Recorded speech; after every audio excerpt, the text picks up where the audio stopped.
ট্ৰেণ্ডিবুলছন ডালাৰ session আপোনালোক সকলোকে স্বাগতম। আজি ফ্ৰেণ্ডছ নিফটি বহুখিনি ডাউনত ক্ল'জ হৈছে আৰু আপোনালোকৰ মনত হয়তো শংকা হৈছে যে মাৰ্কেটে বেয়াৰিছ মুড ল'লে নেকি আকৌ। আমি তাৰ প্ৰথমতে নিউজ চাবলৈ বিচাৰিছিলোঁ, কিন্তু বিশেষ একো নিউজ আমি এতিয়ালৈকে পোৱা নাই। আৰু যদি নিউজৰ কাৰণে একো মাৰ্কেটে এফেক্ট কৰা নাই, তেতিয়াহ'লে কিয় ইণ্ডিয়ান মাৰ্কেটে এনেদৰে এদিনতে শ্বাৰ্পলি ডাউন হ'ল। এই ভিডিঅ'টোত আমি তাৰে অকণমান আলোচনা কৰিম, গতিকে আপোনালোকে হয়তো ভিডিঅ'টো চালে কিছু পৰিমাণে গম পাব। নৰ্মেলি মাৰ্কেটত প্ৰায় সময়তে অনুমানে লগোৱা যায় আৰু হৈ যোৱাৰ পিছতে ক'ব পাৰি যে একচুৱেল কি হৈছিল। গতিকে আমিও কেইটামান অনুমান আপোনালোকৰ আগত দাঙি ধৰিম ভিডিঅ'টোত। প্ৰথম কথাটো হ'ল নিফটি একচুৱেলি এটা অভাৰবট জোনত গৈছিল। RSI অলমষ্ট 75লৈকে গৈ তাৰ পৰা কাৰেকশ্যন হৈছে। গতিকে এটা স্বাভাৱিক কাৰেকশ্যন এই হিচাপত, আৰু মাৰ্কেটে সদায় ৰেজিষ্টেঞ্চ জোন যেতিয়া যায় তেতিয়া তাক বাহানা লাগে যে কাৰেকশ্যন কিয় হ'ব, আৰু কাৰেকশ্যন হ'বলৈকে বাহানা পাই যায়। এই বাহানাবোৰে একচুৱেলি আমাৰ অনুমান। তাৰ ভিতৰত প্ৰথম কথাটো হ'ল যে ব্ৰেণ্ড অইল এতিয়া 80 ক্ৰছ কৰি দিলে।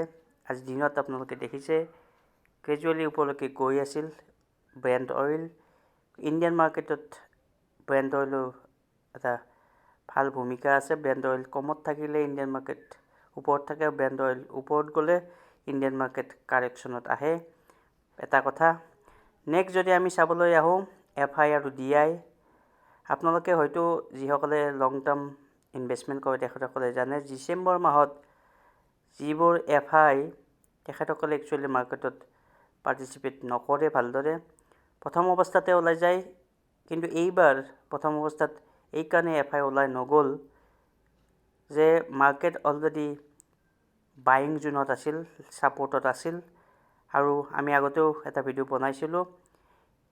18 ডিচেম্বৰ আপোনালোকে চাই যদি গম পাব যে 18 ডিচেম্বৰৰ পৰা 18, 19, 20 এইকেইদিন FI চেল কৰি আছে।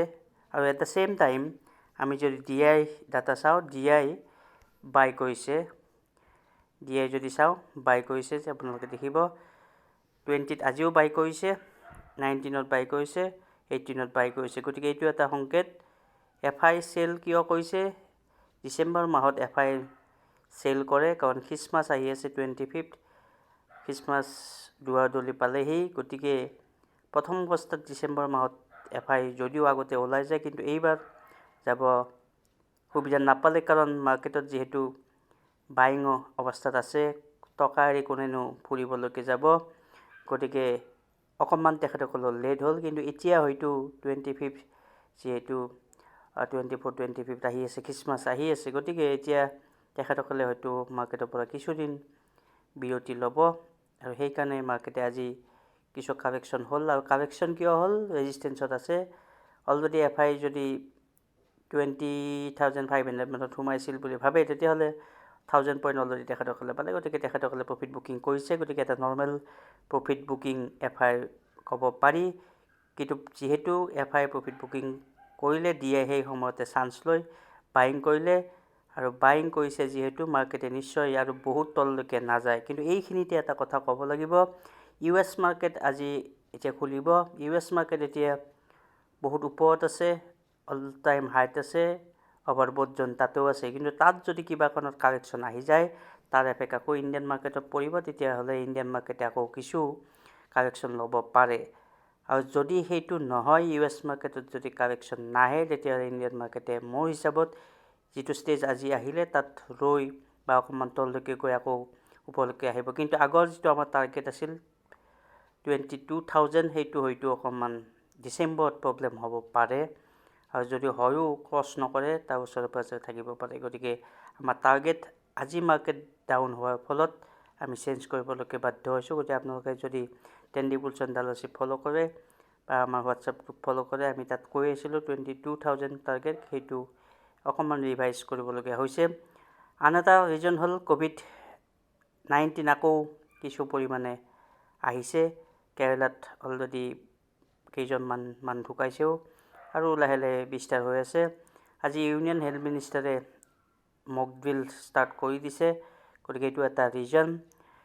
আৰু ইউনিয়ন হেল্থ মিনিষ্টাৰ কেৰেলাত ৰিপৰ্ট ডেট হোৱাৰ পিছত যিহেতু মিটিং কৰিছে, গতিকে তাৰো কিছু পৰিমাণে এফেক্ট পৰিছে। কিন্তু ডাইৰেক্টলি আমি এইটো এইকাৰণে ক'ব নোৱাৰোঁ, যদি ক'ভিডৰ কাৰণে মাৰ্কেট তললৈকে গ'লহেঁতেন তেতিয়াহ'লে ফাৰ্মাচিউটিকেল যিবোৰ কোম্পানী আছে সেইবোৰ ওপৰলৈকে উঠিলেহেঁতেন, কেমিকেলো ওপৰত উঠিলেহেঁতেন। কিন্তু কেমিকেল আজি যদি আপোনালোকে মন কৰে বাকীকেইটা ছেক্টৰতকৈ অকণমান ডাউন কম হৈছে, গতিকে সেইটো অকণমান এফেক্ট এটা পৰিছে, কিন্তু ফাৰ্মাচিউটিকেলে একো ছাপোৰ্ট দিয়া নাই। গতিকে ক'ভিড ডাইৰেক্টলি নহয়, গতিকে অভাৰঅল গোটেই মাৰ্কেট আজি ডাউন হোৱা ৰিজন মিক্সাৰ বুলি ক'ব পাৰি, কোনো এটা ৰিজন নহয়। ইয়াৰ লগতে আমি আৰু এটা প্লাছ কৰিব পাৰোঁ, যিহেতু ইণ্ডিয়া যিটো ইণ্ডিয়া যিটো একেলগে কম্বাইন কৰি এটা পলিটিকেল পাৰ্টি সমৰ্থন কৰি আছে আৰু এটা বিজেপিৰ অপজিশ্যন এটা ডাঙৰ গঠবন্ধন বনাই আছে, তাৰো মিটিং হৈছে। গতিকে তাৰ ফলতো ইলেকশ্যনৰ অকণমান এফেক্ট ইয়াত নাই বুলি ক'ব নোৱাৰি।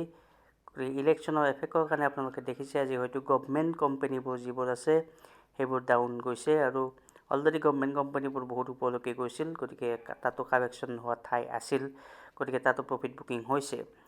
আমি যদি এতিয়া শেষত আপোনালোকক চাবলৈ আহোঁ কোনটো ছেক্টৰ, আজি IT নিউট্ৰেল ক্ল'জ হৈছে, কনজিউমাৰ 0.33% ডাউন হৈছে, মিডিয়া এণ্টাৰপ্ৰাইজ আপোনাৰ entertainment 5% down, PSU bank 4%, energy metal এইবোৰ গোটেই ডাউন, ফাৰ্মাও ডাউন। আপোনালোকে দেখিব ফাৰ্মা 1.65 ডাউন, গতিকে ফাইনেন্সিয়েল 1% ডাউন। গতিকে অলমষ্ট সকলো ছেক্টৰে ডাউন। যদি ফাৰ্মা আৰু হেল্থ এই দুটাই যদি আজি ছাপোৰ্ট দিলেহেঁতেন তেতিয়াহ'লে আমি ডাইৰেক্ট ক'ভিড বুলি ক'ব পাৰিলোঁ হয়। ক'ভিডৰ এইকাৰণে এইটো এফেক্ট নহয় বুলি আমি ক'ব পাৰোঁ, কিন্তু ক'ভিড আহি আছে, গতিকে তালৈকেও আপোনালোকে নজৰ দিব, নিজৰ স্বাস্থ্যৰো গুৰুত্ব ল'ব। গতিকে এইখিনিয়ে এই ভিডিঅ'টোত আমি ক'লোঁ। অভাৰঅল আপোনালোকে যদি ক'বলৈ যায় তেতিয়াহ'লে FI এটা মেইন ৰিজন, তাৰপিছতে বাকীবোৰ মিক্সাৰ।